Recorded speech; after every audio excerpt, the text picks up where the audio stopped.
নমস্কার। যুক্তি তর্ক সঙ্গে অর্কই আপনাদের স্বাগত। আপনাদের সঙ্গে আমি অর্কপ্রভ সরকার। সবাইকে শারদীয়ার প্রীতি ও শুভেচ্ছা। পুজোর মুখে 26শে সেপ্টেম্বর কলকাতায় এসেছিলেন কেন্দ্রীয় স্বরাষ্ট্রমন্ত্রী অমিত শাহ। পুজোর উদ্বোধন থেকে শুরু করে বিজেপির নেতাদের সঙ্গে ঘরোয়া আলাপচারিতা তো ছিলই। অমিত শাহ বিগত কয়েক বছর দুর্গাপুজোর সময় পুজোর উদ্বোধনে শহরে আসেন। যখন বিজেপি ইজিপসিসিতে 3 বছর ধরে একটা পুজো করেছিল, তারপর 2025 সালেও আবার এই পুজোটাকে নতুন করে তারা রিভাইভ করার চেষ্টা করছে। ভালো, করতেই পারেন, তারা নিজেদের উদ্যোগে করছেন। সনাতনী স্বার্থ রক্ষায় যে দলটা নির্ভীকভাবে কথা বলে, তারা মাতৃ আরাধনায় ব্রতী হবে, এটাই স্বাভাবিক, এর মধ্যে অস্বাভাবিকতা কিছু নেই। এখন যে বিষয়টা আজকে আমার প্রতিবেদনের মূল উপজীব্য, সেটা হচ্ছে রাজ্য বিজেপির এক নতুন নেতা। আপনারা জানেন বিরোধী দলনেতা শুভেন্দু অধিকারী, রাজ্য সভাপতি সাংসদ সুবক্তা শ্রমিক ভট্টাচার্য, তাহলে আর একটা নতুন নেতা কে? অবশ্যই তিনি রাজ্য বিজেপির নতুন নেতা, বিজেপির কেন্দ্রীয় পর্যবেক্ষক নির্বাচনের জন্য। তিনি হচ্ছেন ভূপেন্দ্র যাদব। রাজস্থান থেকে লোকসভায় নির্বাচিত,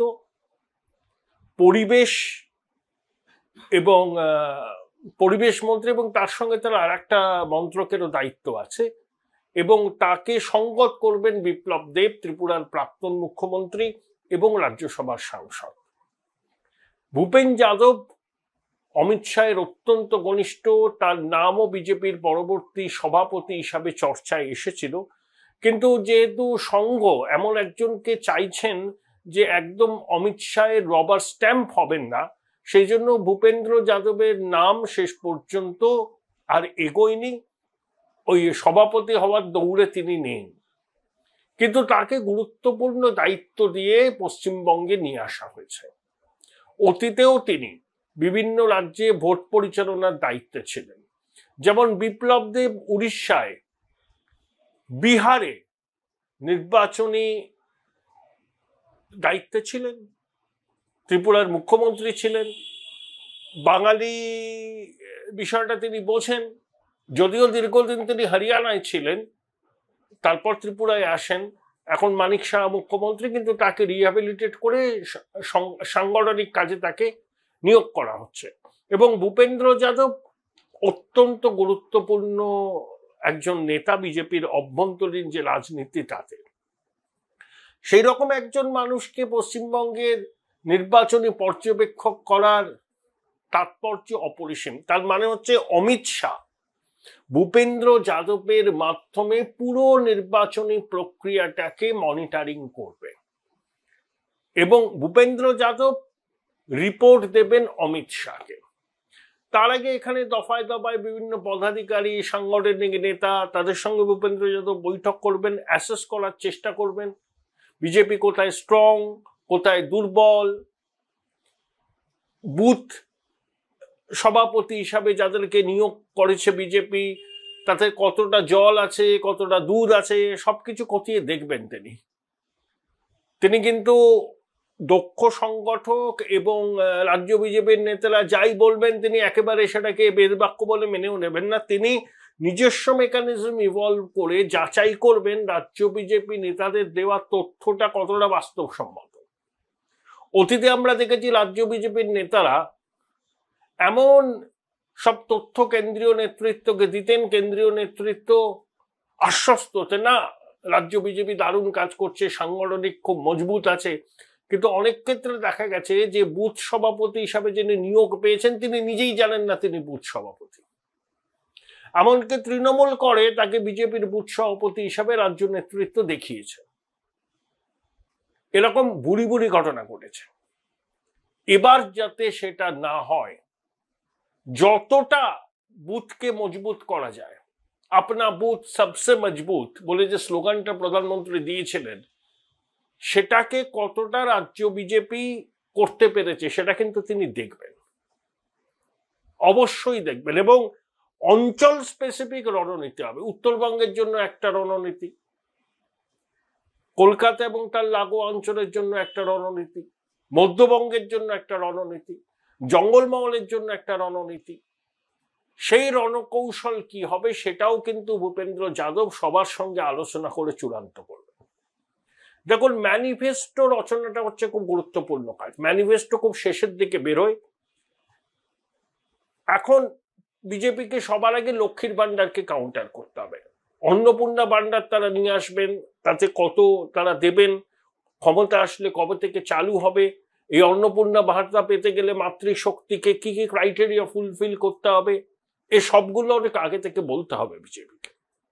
তৃণমূলের অপশাসনের বিরুদ্ধে বিজেপি সর্বোচ্চ বিরোধী দল হিসেবে খুব ফাইন, এটা বিরোধী দলের দায়িত্ব।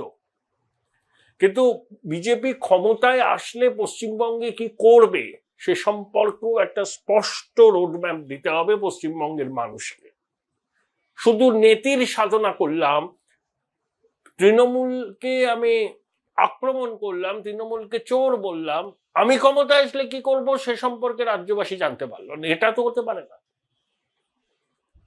স্পষ্ট রোডম্যাপ চাই যে বিজেপি ক্ষমতায় আসলে 10 বছর পশ্চিমবঙ্গের জন্য তারা কি করবে, কি প্রতিশ্রুতি তারা দিচ্ছে, এবং বিশ্বাসযোগ্যভাবে সেটা মানুষের কাছে তুলে ধরতে হবে। এটা অত্যন্ত গুরুত্বপূর্ণ কাজ।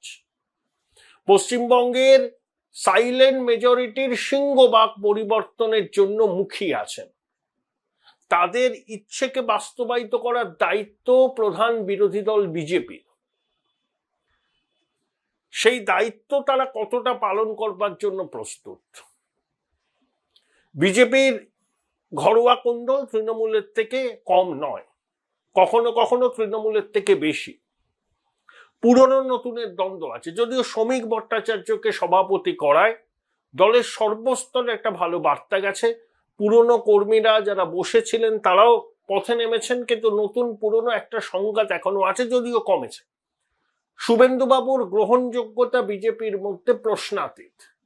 তিনি 6 বছর আগে দলে আসতে পারেন, কিন্তু তিনি যেভাবে বিজেপি ইকোসিস্টেমের সঙ্গে নিজেকে মানিয়ে নিয়েছেন সেটা এটাই প্রমাণ করে যে শুভেন্দুবাবুর যে গ্রহণযোগ্যতা বিজেপির মধ্যে তৈরি হয়েছে তার একটাই কারণ, শুভেন্দু বিজেপি ইকোসিস্টেমের মধ্যে নিজেকে মানিয়ে নিতে পেরেছেন এবং তিনি অমিত শাহর অত্যন্ত আস্থাভাজন। তার মতো পরিশ্রম এই রাজ্য বিজেপির কোনো নেতা করেন না। তাদের অনেকের বিষয়টা শুনতে খারাপ লাগলেও এটাই বাস্তব। যেমন তৃণমূল থেকে একজন এসছেন, ভদ্রলোক সজ্জন মানুষ, তাপস রায়। তিনি 5 বারের বিধায়ক, 2 বারের কাউন্সিলর, অনেক নির্বাচন পরিচালনা করেছেন। 50 বছরের বেশি তার হচ্ছে রাজনৈতিক অভিজ্ঞতা।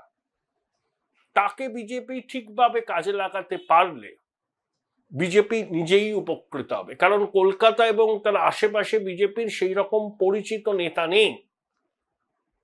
তাপস বাবুর মতো নেতাকে বিজেপি যদি সম্মান দিয়ে দায়িত্ব দেয়, আমার মনে হয় যে সেটা বিজেপির পক্ষে খুব একটা পজিটিভ ভাইবস তৈরি করবে।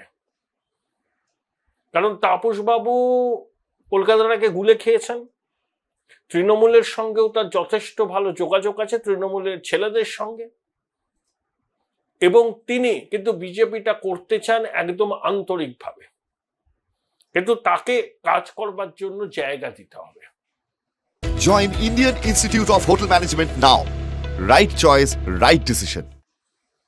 সেই জায়গাটা তাপস বাবুকে দিলে বিজেপি উপকৃত হবে। আশা করব ভূপেন্দ্র যাদবের মতো বিচক্ষণ ব্যক্তি, তার কাছেও বিভিন্ন সূত্র থেকে তো রিপোর্ট যায় কার কতটা যোগ্যতা, কে কতটা ফাঁকা আওয়াজ করেন, কে শুধু ভোজনার বৈঠকে থাকেন, ব্লাড ডোনেশন ক্যাম্পে গিয়ে ছবি তুলে সমাজ মাধ্যমে পোস্ট করে কতটা লাইক হলো, কতটা শেয়ার হলো বললেন। এসব কাগুজে বাঘ নাকি মাটিতে পা রেখে চলা নেতা, কাদের গুরুত্ব বেশি একটা দলের কাছে হওয়া উচিত সেটা আশা করি ভূপেন্দ্র যাদব জানেন, এবং সেই অনুযায়ী তার টিমকে তিনি সাজাবেন, এবং অমিত শাহ মনিটরিং করবেন ভূপেন্দ্র যাদবের মাধ্যমে। এটা হচ্ছে সার কথা। তাই আমি বললাম তিনি রাজ্য বিজেপির নতুন নেতা, এবং তাকে সংগত করবেন বিপ্লব দেব। একে বিপ্লব বাঙালি, এবং তিনি সফলভাবে উড়িষ্যাতেও এই ভোট ম্যানেজমেন্টটা করেছেন, তাই তার উপর ভরসা রাখা হয়েছে। বিহারের নির্বাচনটা মিটে গেলেই বাংলার জন্য ঝাঁপিয়ে পড়বে বিজেপি, প্রস্তুতি শুরু হয়ে গেছে। এনডিএ জোট বিহারে ক্ষমতায় আসার সম্ভাবনা উজ্জ্বল। 60% হচ্ছে এনডিএ জোটের ক্ষমতায় আসার সম্ভাবনা, 30% হচ্ছে হাং অ্যাসেম্বলি হওয়ার প্রশান্ত কিশোরের জন্য, আর 10% হচ্ছে ওই দুর্বৃত্ত লালু পুত্র তেজস্বীর আর রাহুলের ওই ওদের যে জোট মহাগঠবন্ধনের ক্ষমতায় আসে। একেই তো যাদব কুলবর্তীর পরিবারে অশান্তি শুরু হয়েছে, গৃহযুদ্ধ। লালুর কন্যা রোহিণীর সঙ্গে তেজস্বী, তেজপ্রভা রোহিণীর সঙ্গে ইতিমধ্যে দিল্লির আদালত থেকে লালুকে, রাবড়ি দেবীকে সমন পাঠানো হয়েছে। যখন তিনি রেলমন্ত্রী ছিলেন, যে দুর্নীতিগুলো করেছিলেন তার তো বিচার হবে, হতে হবে তো। একেবারে আদ্যপান্ত কোরাপ্টেরা, এদের মুখে কোনো বাণী মানুষ কিন্তু গ্রহণ করবে না। তাই বিহারের পর বিজেপির কেন্দ্রীয় নেতৃত্বের একটাই লক্ষ্য, যে কোনো মূল্যে পশ্চিমবঙ্গে পদ্মফুল ফোটানো। সেই জন্য তারা কিন্তু অতীতের ভুল থেকে শিক্ষা নিয়ে চেষ্টা করছেন যতটা ঘর গুছিয়ে নির্বাচনী ময়দানে নামা যায়। ভূপেন্দ্র যাদবের নিয়োগ খুবই গুরুত্বপূর্ণ একটা সিদ্ধান্ত। ইতিমধ্যে আরএসএসও নেমে পড়েছে নির্বাচনী প্রচারে। ওভাবে তো স্বয়ংসেবকরা প্রচার করেন না, তারা ঘরে ঘরে ডোর টু ডোর ক্যাম্পেইন করে কিছু কিছু বিষয় তুলে ধরছেন, যেমন অনুপ্রবেশের সমস্যা, সিএএ চালু হলে তার লাভ কি, বাংলায় যে একটা জনবিন্যাসের পরিবর্তন হচ্ছে তাতে হিন্দুদের কতটা বিপদ হতে পারে, বাংলাদেশে ঘটে চলা ঘটনার অভিঘাত কিভাবে পড়েছে পশ্চিমবঙ্গের হিন্দু মননে, সেই সব নিয়েও আরএসএস কিন্তু তলায় তলায় নিবিড় প্রচার চালাচ্ছে। একে সঙ্গের শতবর্ষ। সঙ্গ একটা জিনিস বুঝেছে যে এবারে এ রাজ্যে বিজেপি যদি না আসতে পারে ক্ষমতায়, তাহলে তাদের যে কি বলবো, যে আদর্শটাকে তারা এস্টাবলিশ করতে চায়, সেটা পশ্চিমবঙ্গে করা খুব কঠিন হবে। বাম কংগ্রেস কোনো শক্তিই নয় পশ্চিমবঙ্গে। বিজেপিকে এখানে লড়তে হবে তৃণমূলের সঙ্গে। অনুপ্রবেশকারীদের বিরুদ্ধে সঙ্গের যে অবস্থান, বিজেপির যে অবস্থান, সেটা তখনই মজবুত হবে যখন তারা এ রাজ্যে তৃণমূলকে ক্ষমতায় থেকে হটাতে পারবে। সঙ্গ নেতৃত্ব এই সারসত্যটা বুঝে সমস্ত জড়তা কাটিয়ে বিজেপির নেতৃত্বের সঙ্গেই আছেন সমন্বয় করে। সেই জন্য সল্টলেকের একটি পাঁচতলা হোটেলে দীর্ঘ বৈঠক হলো, সঙ্গের নেতারা ছিলেন, জিষ্ণু বসু, প্রদীপ যোশী, জলধর মাহাতো, বিজেপির শীর্ষ নেতারা ছিলেন, ফ্রেডবেয়ার আলোচনা হয়েছে। অর্থাৎ সঙ্গ বিজেপির সমন্বয় বাড়ছে এবং পশ্চিমবঙ্গে পদ্মফুল ফোটানোর জন্য যা যা করণীয় তাই করার জন্য তারা এবার কোমর বেঁধে নামার প্রস্তুতি।